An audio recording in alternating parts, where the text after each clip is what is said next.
Hello, everyone. My name is Myra Mitchell, and I will be presenting a podcast regarding the Aunt Jemima case study.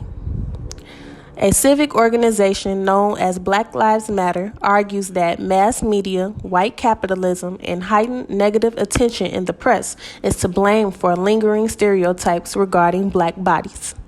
This uproar in the public validates the reason why, as of June of 2020, Aunt Jemima's parent company, Quaker Oats, announced their decision to replace the famous brand name.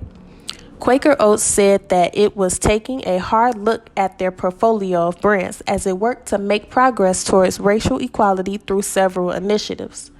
The packaging changes, which were first reported by NBC, will begin to appear toward the end of this year, with the name change coming soon after. The Quaker Oats-owned company said that the iconic Aunt Jemima figure on its packaging is based on a racial stereotype and acknowledged that its prior work to update the character was not enough. First, I will present how Aunt Jemima became the most famous black female character and breakfast brand in the world. I will explain the concept of relationship cultivation and how this communication strategy attracted customers from across the globe. Secondly, I will apply the concept of storytelling to the Aunt Jemima case study. Lastly, I will educate upon the concept of positive and negative attribute goal framing in relation to how the company came to its conclusion to operate under a new name.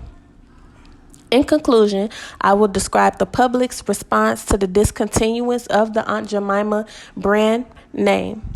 In addition to this, I will note the concept of the public sphere. On the packaging box and in the advertisements, Aunt Jemima was a friendly, energetic elder woman devoted to cooking for her master and taking care of the home. She soothed guilt over slavery, kept white women out of the kitchen, and put hot food on the table. Following the early 1900s, Aunt Jemima is brought to life, selling her famous pancake mix and reminiscing about the good old days in the South. The communication strategy that is employed by using a live appearance of Aunt Jemima is relationship cultivation theory. In order to properly cultivate relationships with their strategic publics or stakeholders, organizations can incorporate a variety of relationship cultivation strategies into their daily communication activities. In the Respect to Keys chapter, he defines relationship cultivation strategies as organizational behavior efforts to improve a relational conditions with strategic publics or stakeholders. The specific relationship cultivation strategies used by live appearance of Aunt Jemima were access and positivity. Making individuals available to the other party, an organization and its publics can engage one another. Since relationship cultivation theory is considered organizational behavior, access strategy can be conceptualized as the attribute of organizational behavior efforts that provide communication channels to help its strategic publics or stakeholders to reach an organization. This contextual evidence supports why Aunt Jemima was made accessible to a large audience at fairs and stadiums across the South. It allowed consumers and stakeholders to personally connect with the company by interacting with the live version of Aunt Jemima. In interpersonal communication, positivity is often described as individuals' effort to maintain enjoyable interactions. Canary and Stafford provided examples of this strategy, such as joyful and affectionate behavior, polite communication, and avoiding criticism of the other. In the area of interpersonal relationships, this strategy is often regarded as a prerequisite to control mutuality and relational satisfaction, which are primary relationship quality outcome indicators. This is an example of positivity as an example of relationship cultivation theory because Aunt Jemima's energetic personality and motherly character traits were able to soothe anxieties about the war and promote family relations as an escape from work. Aunt Jemima was portrayed by multiple black women. These women were required to work at fairs and stadium games to perform the happy mammy while selling the company's products and telling stories. So, what stories did these housewomen tell? Who was their audience? In one of her stories, Aunt Jemima was the loyal cook for Louisiana's Colonel Higby, a prosperous planter on the Mississippi plantation. Her pancakes were the envy of the region, but she would not share the secret recipe. During the Civil War, Union soldiers threatened to rip Higby's mustache off his face when Aunt Jemima interceded, offering the Northerners pancakes, and the colonel was able to escape. The company's CEOs, Chris L. Rutt and Charles G. Underwood, demonstrated a marketing strategy which used storytelling to bond with their audience and consequently sold millions of boxes of pancake mix. Aunt Jemima is able to connect to the public with a soothing tone as she implies that her recipe can bring peace. Rutt and Underwood effectively use storytelling to connect with their audience because it conveys that Aunt Jemima's ready-to-make pancake mix will take you back to the good days in the South when there was less trouble, less work, and more leisure. Fergus McAuliffe states, "Stories are powerful tools. They enrapture. They captivate. They lead to a smile, a tear, a shiver. They emotionally connect, and that connection is key. If we as scientists cannot connect with the public, it is very different for them to care about what we do." Rutt and Underwood are strategic at persuading the public to care about their company by creating a story that exhibits kindness and loyalty, reflecting American soldiers' willingness to end the war. The Black Mammy fits into this narrative because Aunt Jemima is the story of a Black custodian for white households and children with little to no pay.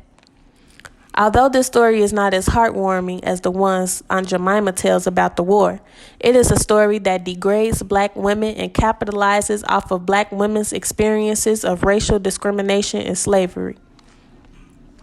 It is particularly interesting that the discourse in this case study argues that Aunt Jemima is based on racist stereotypes. Therefore, her name and image should be removed. Attribute framed persuasive messages encourage people to consider the generic nature of a choice problem by stressing either its positive characteristics or its negative aspects in diverse settings. The argument constructed by Quaker Oats Company strategically utilizes negative attribute goal framing by focusing on the negative aspects of the brand.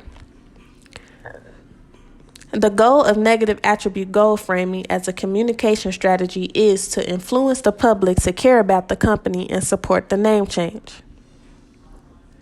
This concept is appropriate for the discourse because it demonstrates pathos by causing the audience to despise the brand due to its racist, derogatory past. This is different from public opinion because Quaker Oats strategically chose to highlight Jemima in a negative light.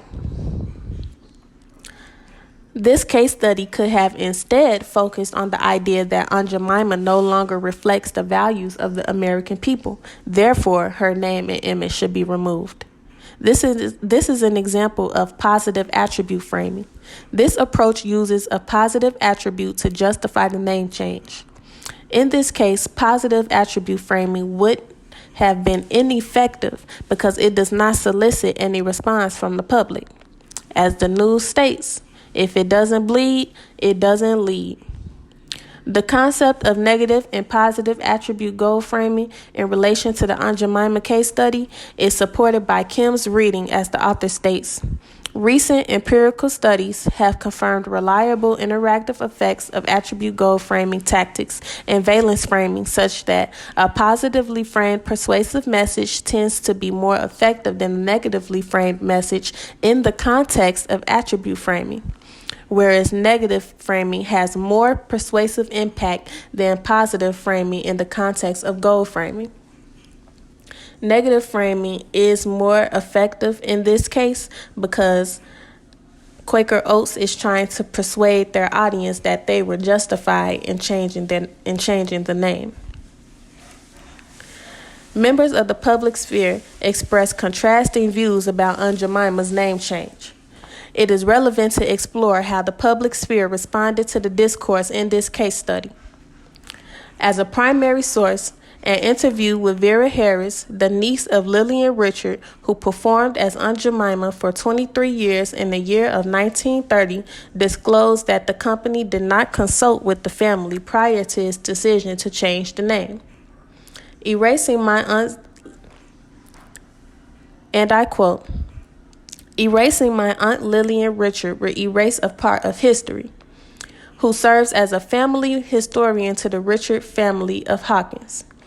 "All of the people in my family are happy and proud of Aunt Lillian and what she has accomplished." End quote. As a secondary source, Riche Richardson, an associate professor of African American literature at Cornell University, called for an end to the Aunt Jemima character in a 2015 opinion essay in the New York Times. In an interview, she said, quote, It is a symbol that is rooted in the mammy stereotype, that is premised on notions of black otherness and inferiority, that harkens back to a time when black people were thought of and idealized mainly in relation to servant positions." End quote. Although these are two opposing views, they are both connected in the public sphere. Author Charles C. Self educates the reader of the public sphere defined by Habermas. Habermas' concept of the public emerges from his account of the transformation in the public sphere. That account defined the public by who is admitted to participate in the realm of the public. He distinguished public from private. Public spaces allow private individuals to assemble for discourse and disputation about their common good. The public sphere is that space where private individuals assemble and make up the public. This case study sparks discourse as to whether or not Quaker Oats was justified in changing the Aunt Jemima brand name. Vera Harris is a private individual with her own thoughts in connection to the company who joined the public to express her discontent with the company's decision. Riche Richardson is also a private individual with her own judgments about the brand's name change who joined the public to express her support for the company's decision. Together, these two individuals create a public sphere because they publicly shared their ideas with the intent to dispute the discourse. This podcast dissects the case study of Aunt Jemima's breakfast brand as a means to better understand the concept of relationship cultivation, storytelling, attribute goal framing, and the public sphere. I hope you all enjoyed. Thank you.